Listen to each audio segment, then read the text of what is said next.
Hola chicos, Historia del Arte y de la Cultura 32.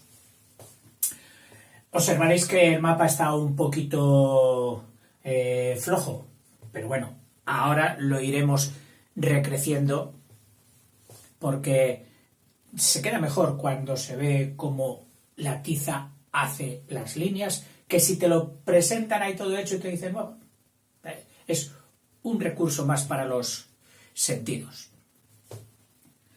Lo podríamos llamar el recurso cinético de velocidad, de movimiento.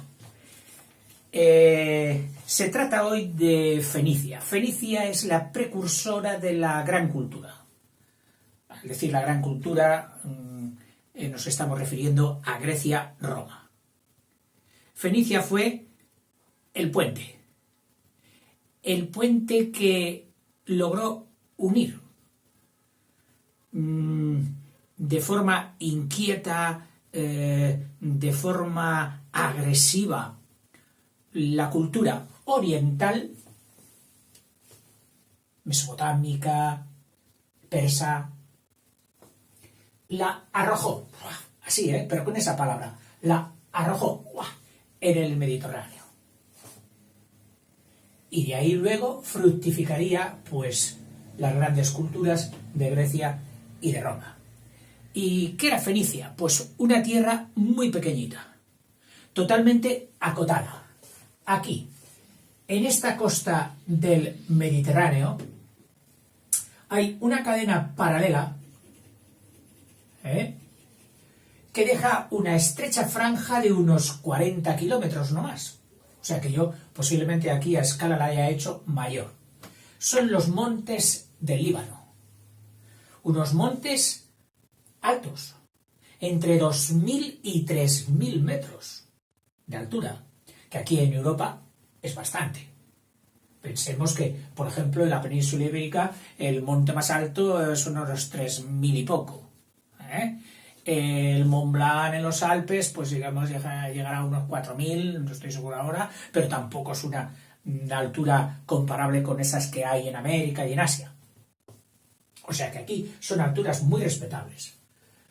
Teniendo en cuenta, y además estaba cerrado por aquí y por aquí. Esta franja era la Fenicia. Actualmente son los países del Líbano, casi en su mayoría, más un trozo que pertenece ahora a Siria y otro trozo aquí era desde la desembocadura de un río, ríos caudalosos que bajan directamente de las montañas, tipo barrancos, unas montañas que debían recoger bastante lluvia, a tenor de que las nubes siempre van de oeste a este. Y al chocar con una barrera de montañas, electrostáticamente tú sabes que las atraen. Aquí en España, pues, recibimos las del Atlántico y precipitan a medida que van encontrando las montañas. Y yo imagino que todo este Mediterráneo, aunque no sea un océano, también genera humedad, genera nubes. Y todas estas nubes, cuando son arrastradas por el viento en general, la atmósfera en general, hacia el este, chocarían con estas montañas, tendrían precipitaciones las más altas seguramente de nieve, que es una garantía de tener agua todo el año.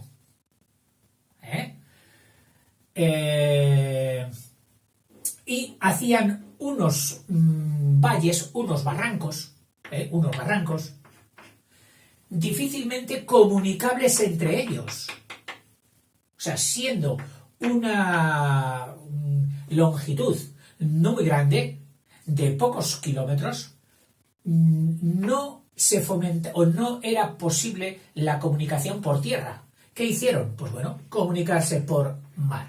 Estos barrancos, estos torrentes que desembocaban en el Mediterráneo, al hacerlo, habían excavado en la costa unos entrantes de forma de mini puertos naturales llamados radas. El rada es un nombre geográfico general, no es en particular. Si fuera más grande sería estuario, si fuera más ancho sería bahía, etcétera, etcétera. Pero cuando es pequeño, recogido y muy protegido, se llama rada. O sea que había unas radas aquí fabulosas, tanto para preservarse de los furores del Mediterráneo, que de vez en cuando también los tiene, pero poder también estar resguardados de sus enemigos. Y aquí se organizaron varios reinos que estaban monopolizados y casi expresados casi exclusivamente por una ciudad. Las principales ciudades, empezando por el norte, eran arados. Estos nombres, que yo los he encontrado así, aunque también los he encontrado de otras formas, es muy posible que vosotros los conozcáis con otro formato gráfico. ¿Por qué? Porque como han sido traducidos a tantos idiomas y hoy no podemos escribirlo con los caracteres que fueron escritos en aquel tiempo, por los primeros historiadores, pues luego cada cultura, cada estudioso, cada rama de la arqueología y la geografía ha dado su traducción. Hay unos más fijados que otros. Arados. Luego estaba Trípoli. No sé si esta sería la ciudad cuya playa encontró Alfredo Nobel su arena de diatomeas para hacer con la nitroglicerina hacer la dinamita, que fue el gran invento que le proporciona esa fortuna universal que tan generosamente le ha donado a la humanidad. Bueno, dicen que esa arena era de Trípoli. Y luego están otras ciudades que ya sí son más importantes que Arados y que Trípoli, que son Biblos, por este orden,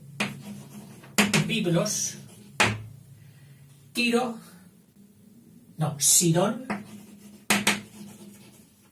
y Tiro. Los gentilicios de Sidón van a ser Sidonia y Sidonio. ¿Te suena a ti Medina Sidonia? Pues sí. Era de Sidón, de la ciudad de Sidón, Fenicia. Tiro, que es el adjetivo o el gentilicio era Tirios. Y esto seguía hasta superar he dicho Arados, Trípoli, Sidón, Tiro y... Biblos, Sidón, Tiro, y ahora estaría ya la bahía de Haifa, que hoy pertenece ya no al Líbano, sino a Israel. Toda esta franja es nuestra Fenicia. Dividida entre sí, torrentes que bajan impetuosos. Y ahora ya vamos a empezar con el libro para seguir un orden que no te perjudique, porque si lo dejas en mis manos, el desorden que yo acometería todos estos temas no te ayudaría nada. Dice Fenicia, el factor geográfico.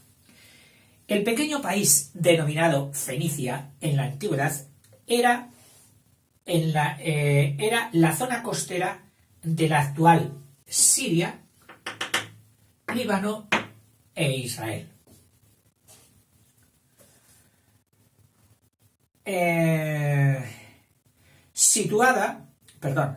Una estrecha y montuosa faja de tierra, dice, unos 10 kilómetros de anchura, antes me parece que te he dicho yo otra cosa, unos 10 kilómetros de anchura y unos 200 de norte a sur. Es decir, 10, 200. Piensa en tu respectivo país, una distancia aproximadamente de 200 kilómetros, que seguramente no lo verás como muy grande, y eso eran las dimensiones de la Fenicia. Situada en el extremo oriental del Mediterráneo, entre este mar y la cordillera del Líbano, cadena de 2.000 a 3.000 metros de elevación. Dividen la posible llanura, que no lo es, en pequeños valles aislados de difícil comunicación, que recortan la costa en pequeñas radas o entrantes, mini puertos muy bonitos casi todos.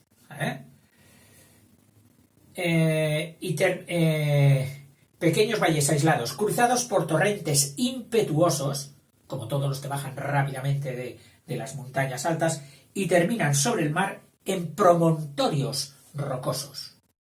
Es decir, montañas escabrosas, promontorios, que recortan la costa en pequeñas radas, cada una de las cuales contiene un puerto.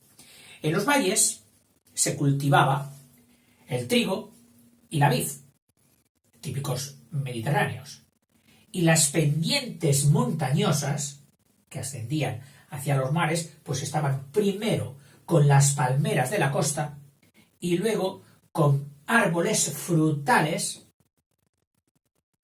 a media altura, y por último ya en las zonas altas los árboles que ya aguantan el frío, que son el pino y el cedro. El famoso cedro del Líbano, que cuentan que Salomón trajo cedros del Líbano para su templo. Ese cedro, que puede resultar para nosotros un árbol exótico si no hubiera sido por un pequeño detalle, y es que los lápices, muchos o algunas marcas los hacían con cedro, y en el lapicero ponía cedro, y era muy característico porque cuando sacabas punta al lapicero despedía un olor ciertamente agradable, y tú decías: ¡ah, qué bien huele el cedro! Para mí es un olor infantil. La tiza no olía, la tinta tampoco, pero cuando sacábamos punta al lápiz era un olor característico, un olor de escuela, un olor infantil, que llevas contigo siempre en el recuerdo y lo reconocerías al momento. Dice: frutales en la parte baja y los cedros y pinos gigantescos en las cimas elevadas. Estos cedros y estos pinos serían la base fundamental para hacer sus famosas naves fenicias con las que recorrerían todo el Mediterráneo. Los puertos constituyeron la parte esencial de Fenicia. Es decir, ¿qué era lo esencial de Fenicia? Sus puertos, sus radas con estas ciudades. Con escasas tierras para cultivar, no tenían apenas nada, rodeados de pueblos fuertes y conquistadores y temibles, no les seducía la expansión hacia Oriente. Y dotados de un genio emprendedor y mercantil, sobre todo mercantil, acuérdate de esto, el mercantilismo fenicio. El mercantilismo, es decir, el negocio por el negocio. Desligado de ideologías. Aquí al negocio, a la pela, como dicen en algunos sitios, a la peseta, al peso. Y entonces se le dice: uy, qué fenicio eres. Solo te preocupas del mercantilismo. No es de la avaricia, no. Es de la actividad de mercadear, de comprar y vender. Luego puede ser personalmente más virtuoso, menos virtuoso, avaro, avaricioso, etc. Eso ya es indiferente. Pero el objeto de su vida era el mercadeo.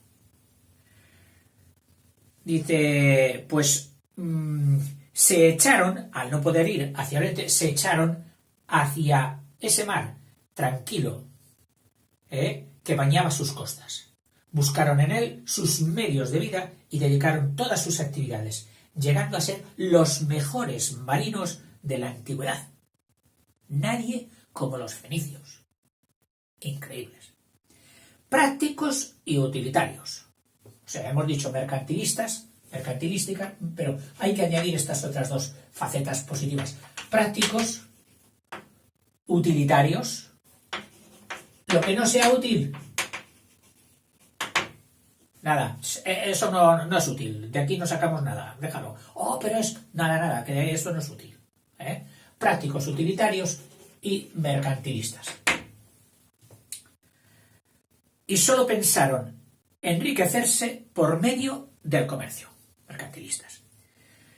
Los fenicios eran un pueblo semita, es decir, de la misma raza de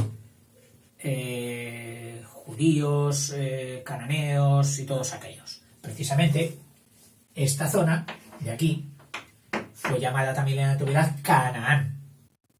A este lado está el lago de Tiberíades, con el río Jordán que llega hasta el Mar Muerto.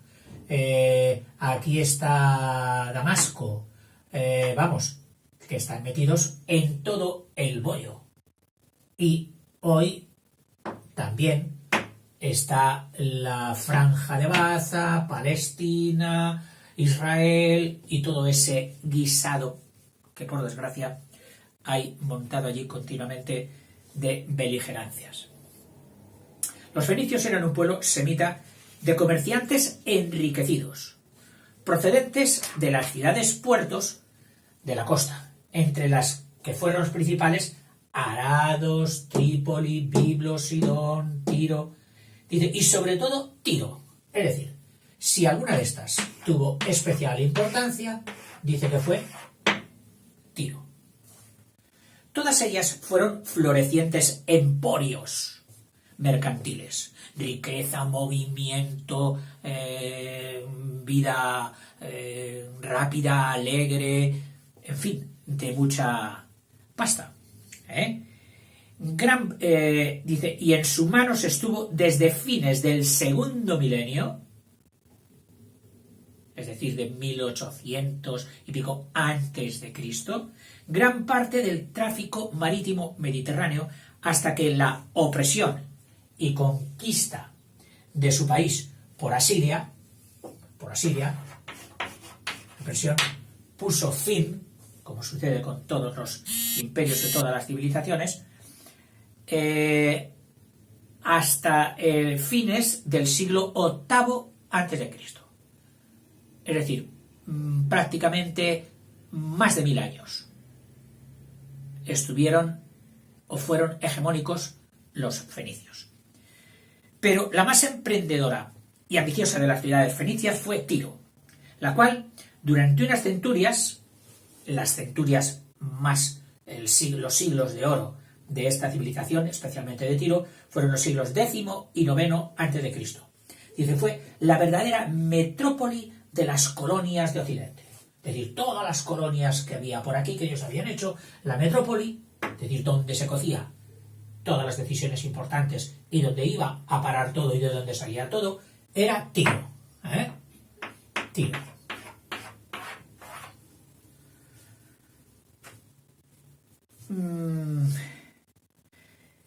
La cual, durante 2 centurias de Oriente, y llegó a ejercer una firme preponderancia marítima o talasocracia, ya sabes qué significa talaso, mar, y cracia, gobierno, mandato, es decir, poder, poder en el mar, en todo el Mediterráneo.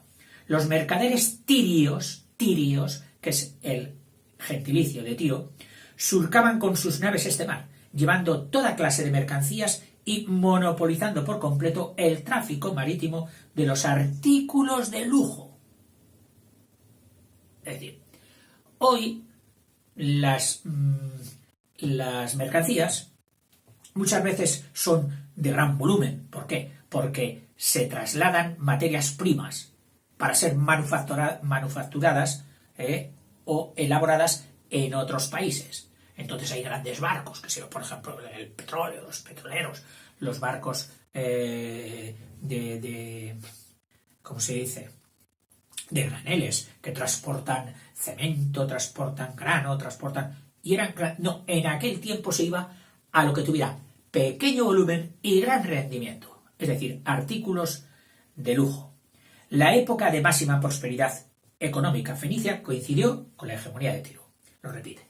Los fenicios fueron expertos y audaces marinos, verás tú hasta dónde llegaron, que sabían construir sus naves gracias a las maderas que les proporcionaban los bosques de cedros y pinos de la cordillera del Líbano. Primero ejercieron la piratería.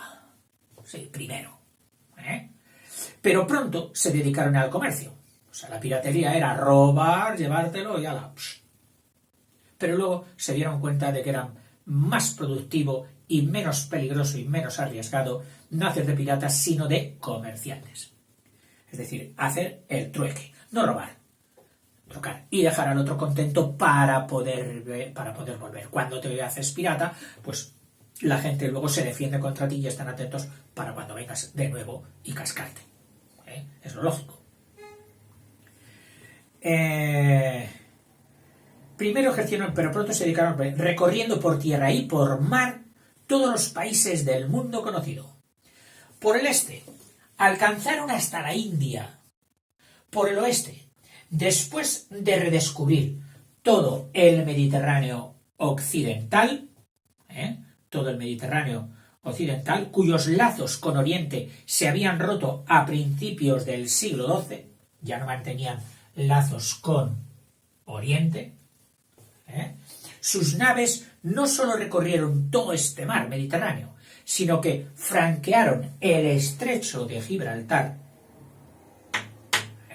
y se aventuraron a navegar por el océano Atlántico, llegando por el sur hasta las costas orientales de África. Bueno, hay quien aventura que dieron la vuelta a África, incluso, hasta llegar al Golfo Pérsico, por aquí. Y por el norte, también por el norte salieron, en busca de metales, especialmente en las islas británicas o las Casitérides, para encontrar el estaño. Y me ha recordado lo de Casitérides, que precisamente la mena del estaño es la casiterita. ¿Sabes tú? Cuando uno va leyendo, empieza a relacionar mineralogía con todo. Sí, todo está relacionado. Las islas Casitérides. Y más todavía, en busca de estaño. Y a los países del Báltico, o sea, metiéndose en el mar Báltico, rodeado por Noruega, Finlandia, Estonia, Letonia, Alemania, Polonia, Dinamarca, bueno. ¿Y qué buscaban allí? El ámbar, esa resina petrificada, resina de coníferas petrificada. Lo mismo que se petrifica un fósil, pues esta resina quedó petrificada. De gran belleza, por el brillo transparente que tiene, y también muy interesante paleontológicamente, porque en esa resina se quedaron atrapadas algunas especies de animales, pequeños sí, insectos, artrópodos, etc., pero que luego han lanzado mucha luz sobre la evolución de las especies. El ámbar. Bonito nombre. Dice, llevaban a unos sitios los objetos producidos o fabricados en los otros. Como hoy se hace con el estilo de fletes. Los barcos mercantes estudian en su recorrido qué pueden comprar en un puerto para venderlo en los puertos siguientes. Bueno, pues esto es lo que hacían ellos. No con las grandes cantidades que hoy transportan los grandes mercantes, sino en pequeñas cantidades, pero de productos más preciados. El oro, el vidrio, que fueron ellos uno de los principales innovadores en el vidrio, aunque sepamos que lo habían hecho ya en Mesopotamia, pero ellos también lo reinventaron. Llevaban unos sitios intermediarios entre Oriente y el Mediterráneo. De la India fíjate qué productos sacaban. De la India sacaban especias, la canela y todas estas, y piedras preciosas. De Asiria y Babilonia, tapices, telas bordadas y ladrillos esmaltados, de aquellos de los frisos. De Egipto, hombre, pues con el Nilo que sacaban cereales y objetos de arte normales de Egipto. De Arabia, perfumes.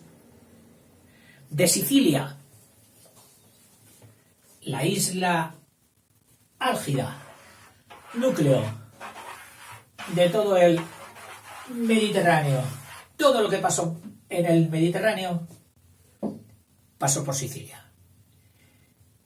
Y de aquí también sacaban trigo de Sicilia. Establecieron bastantes colonias fenicias, Siracusa, Solunto, la isla de... me parece que era Mozai o algo así. A ver...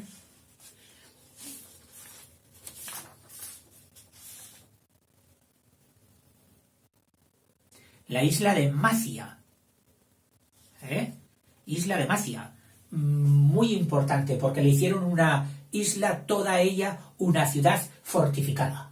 Solunto y también aquí Selinunte.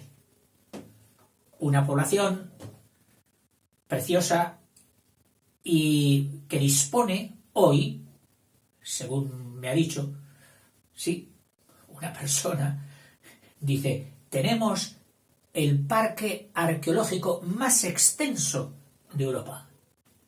Y realmente es impresionante en Selinunte, en Sicilia. Una isla, yo dijera, si tú tienes afanes arqueológicos y de estudio de toda la cultura esta del Mediterráneo y quieres tener lo más representativo de las culturas, de la arquitectura, de la escultura, etcétera, de la cerámica, etcétera, etcétera, te instalas en Sicilia y lo tienes todo prácticamente a mano.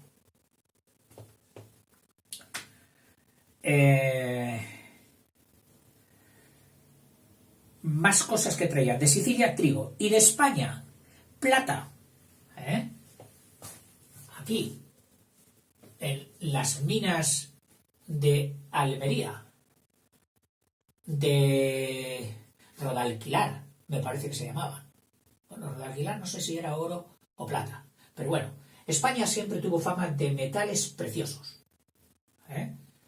Plata y otros metales.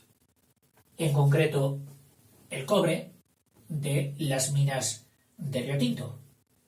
Por eso llegaron hasta Cádiz, que unos le ponen el nombre ahí de Gadir y otro de Gares.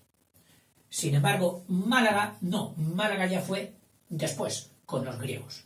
Pero sí en Almería, Adra o Abdera, un pueblo que estuve hace poco precioso. No con mucho turismo, que me extrañó, pero muy bonito. Bueno, y el clima ya impresionante. Por ahí estaban en aquel tiempo, pues bueno, los iberos instalados en España, los celtas en África, las distintas tribus de iberos o de íberos, con los oretanos. Verás, tengo aquí algunos nombres que son bonitos y que te sonarían. Sí, mira, las tribus iberas que había en aquel tiempo. En Cádiz, precisamente, los tartesos, de la ciudad de Tarsis, los turdetanos, más aquí, por encima de Málaga, los bastetanos, de Almería y Murcia, los oretanos, entre el río Guadiana y el río Guadalquivir, que hoy todavía a la cordillera morena también se la suele llamar oretana, los carpetanos, aquí en el centro, entre los ríos Tajo y Guadiana, etcétera, etcétera. Y los enetanos, que serían los de Levante. Con todos estos hicieron migas los fenicios para hacer su trueque. Ahora veremos también en el resto del Mediterráneo, importantísimo. Dice, también comerciaban con objetos de propia fabricación, aunque no era lo más característico de Fenicia. Lo más característico de Fenicia era coger lo que encontraban y comerciar con ellos más que fabricarlo. Pero también fabricaron algo, hombre. Fabricaron ricas telas y las teñían, ojito aquí, con un líquido rojo inalterable, es decir, perdurable, precioso. El rojo ha existido en la naturaleza y siempre ha sido muy atractivo, sobre todo en la antigüedad. Bueno, todavía hoy. Los chicos así, un poquito lanzadores, voy a comprarme un coche de qué color, rojo. Hasta el punto de que las compañías de seguros, si tienes el coche rojo y tienes menos de tantos años, te ponen el seguro más alto. ¿Por qué? Porque corren más peligro contigo. Bueno, el rojo. Este colorante era la famosa llamada púrpura, que en su nombre antiguo dio origen al nombre de Fenicia. Fenicia, que también era Punicia, que de ahí vendrían luego las guerras púnicas, porque en su principal colonia en el Mediterráneo, que iba a ser Cartago, en la actual Túnez de hoy, los romanos, cuando quisieron conquistar todo esto, se encontraron con esta colonia, Fenicia. Y a este tipo de guerras, o a estas guerras en concreto, de Roma contra Cartago, las llamaron las guerras púnicas. O sea que púnicas sigue siendo o es también un gentilicio o un adjetivo de Fenicia. Fenicia o púnica, es lo mismo. Fenicia o púnica. Bueno, esta púrpura la sacaban ellos de un gasterópodo, ¿sabes? Gáster, estómago, podo, pies, que son los caracoles. Una caracola marina, no muy de gran tamaño, lo más parecido a la cañailla de hoy, que es ese caracol que tiene muchas puntas, y más bien pequeño. Bueno, pues de ahí, en muy pequeña proporción, sacaban, en aquel tiempo lo llamaban murex, el famoso. Y esta industria se dio especialmente en Tiro. También estas ricas telas tintadas, teñidas de púrpura, y que duraban muchísimo, no se decoloraban, porque otros tintes rojos perdían el color enseguida. Este duraba mucho. Por su valor y hermosura estuvieron reservadas durante siglos para vestidos de reyes, príncipes y altos personajes. Muchas veces en la literatura para decir que era de alta nobleza y vestía púrpura. Sus trajes eran de púrpura, ya habías dicho todo. Tenían que ser de del máximo poder adquisitivo de nobles, etcétera, etcétera. Dice, la púrpura, hace aquí una nota, era un tinte muy costoso que los fenicios y luego otros pueblos antiguos preparaban con la tinta que en pequeñas cantidades segrega el molusco gasterópodo marino de este nombre, cuya concha tiene forma de caracol. Es decir, este molusco también se llamaba púrpura. Y de ahí ya he dicho que viene incluso el nombre de Fenicia, pasando por otros idiomas. Bueno, vamos a seguir y nos metemos en la religión fenicia.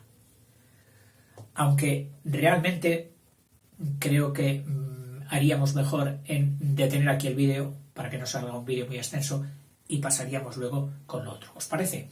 Venga, hasta ahora.